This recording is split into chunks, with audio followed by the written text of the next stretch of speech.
అకుల ప్రిస్కుల గురించి వ్రాయబడి ఉంది.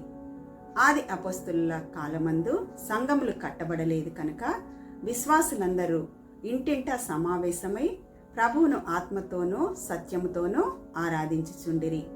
అకుల ప్రిస్కుల అను వారి ఇంట కూడా ఆ ప్రకారమే జరుగుచుండెను. ఇరువురు కూడా ఏక మనసు ఐక్యత కలిగి ప్రభు పరిచర్యలో పాలిభాగస్తులుగా ఉండిరి. ప్రభువు కుటుంబంలో ఐక్యతను కోరుచున్నాడు. కుటుంబంలో ఐక్యత కలిగి జీవించాలి అంటే దేవుని యొక్క సన్నిధి ఆ కుటుంబంలో ఉన్నప్పుడు భార్యాభర్తల మధ్య, బిడ్డల మధ్య దేవుని యొక్క శాంతి, సంతోషము, సమాధానము కలిగి, నెమ్మది కలిగి జీవించెదరు. ప్రియమైన దేవుని బిడ్డలారా, నేడు మీ కుటుంబంలో ఐక్యతకు అడ్డు కలిగించే ప్రతి ఆటంకాన్ని యేసు నామంలో గద్దించండి. అప్పుడు మీరు ఐక్యత కలిగి జీవించెదరు.